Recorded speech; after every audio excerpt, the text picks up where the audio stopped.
बहुत खुशी की बात है कि आज आदरणीय प्रधानमंत्री श्री नरेंद्र मोदी जी के द्वारा वीडियो कॉन्फ्रेंसिंग के माध्यम से जीविका निधि का शुभारंभ किया जा रहा है।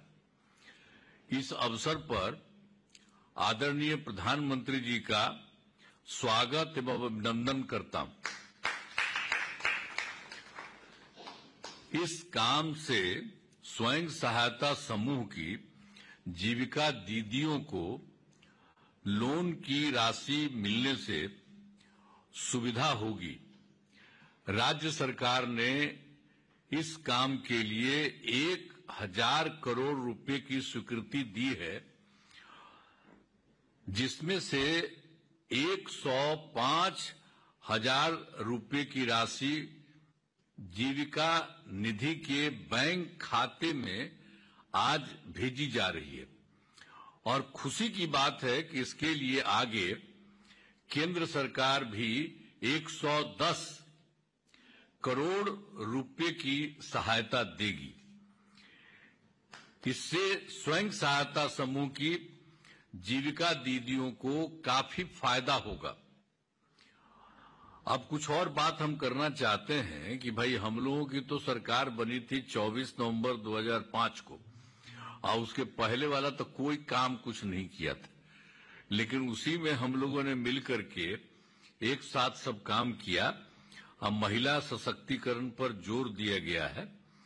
अब फिर वर्ष 2006 में पंचायती राज संस्थाओं का और वर्ष 2007 में नगर निकायों में महिलाओं को 50% का हम लोगों ने हर जगह सुरक्षित कर शुरुआत करा दिया।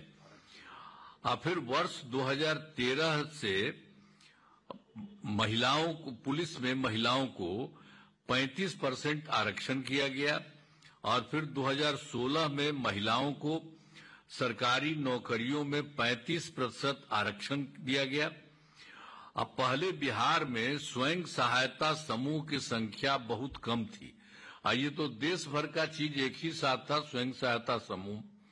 लेकिन हम लोग तो बाहर जब भी रहते थे दिल्ली में तो देखे थे, लेकिन जब यहाँ हम बन के आए तो यहाँ भी देखने के लिए गए तो देखा कि यहाँ संख्या बहुत कम है।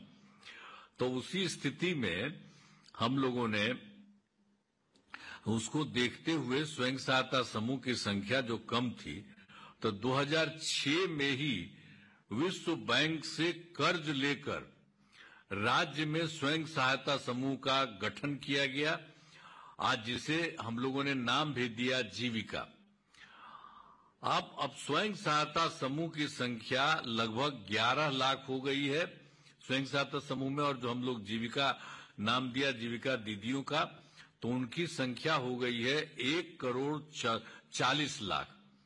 इसके बाद फिर हम लोग 2024 में शहरी क्षेत्रों में भी स्वयं सहायता समूह का गठन और उसी में जीविका दीदियों का किया गया। तो उसके लिए जो काम शुरू किया गया है, तो अभी तो कुल मिलाकर के जो स्वयं सहायता समूह की संख्या 37,000 हो गई है, और जिसमें जीविका दीदियों की संख्या हो गई है 3,85,000 हो गई है। अब तेजी से काम चल रहा है, लगातार जारी है, तो ये भी अब काफी अच्छी संख्या में होगी। अब हाल ही में महिलाओं के रोजगार के लिए एक नई योजना, जो महिला रोजगार योजना की स्वीकृति दी गई है, जिसमें हर घर की एक महिला को रोजगार शुरू करने के लिए 10,000 रुपए की राशि दी जाएगी।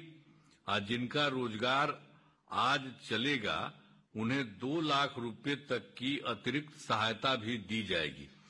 यह काम इसी सितंबर माह से शुरू होगा। अब कुछ दिन पहले राज्य सरकार ने कई नए निर्णय किए हैं, हम लोगों ने इधर हाल में भी किया।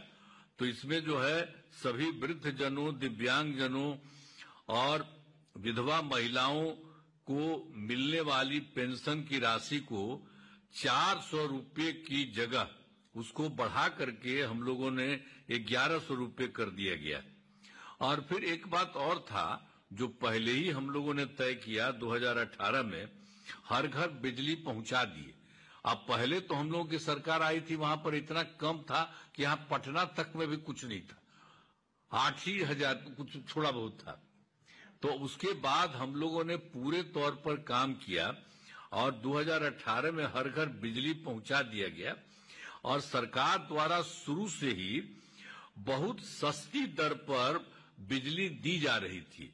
अब इसी साल हम लोगों ने, राज्य सरकार ने यह तय कर दिया कि अब सभी घरों में बिजली मुफ्त देना शुरू कर दिया हम लोगों ने।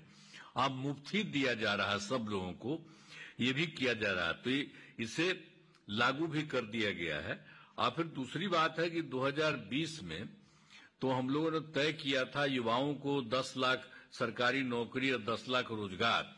तो अभी वर्तमान में जो सरकारी नौकरी है उसका तो 10 लाख पूरा हो गया है, लेकिन जो रोजगार वाली बात थी वो बढ़ते बढ़ते हो गया है 39 लाख। तो अब हम लोगों का है कि इसी साल चुनाव के पहले तो अब ये 50 लाख से भी अधिक नौकरी और रोजगार हो जाएगा। अब तय किया गया है, इसी के लिए हम लोगों ने आगे तय कर दिया, जो पहले किया था 10-10 ही, अब उसका तो 50% होने जा रहा है। तो अब इसीलिए हम लोगों ने यह भी तय कर दिया है कि अगले 5 वर्षों में 1 करोड़ युवाओं को नौकरी और रोजगार दिया जाएगा।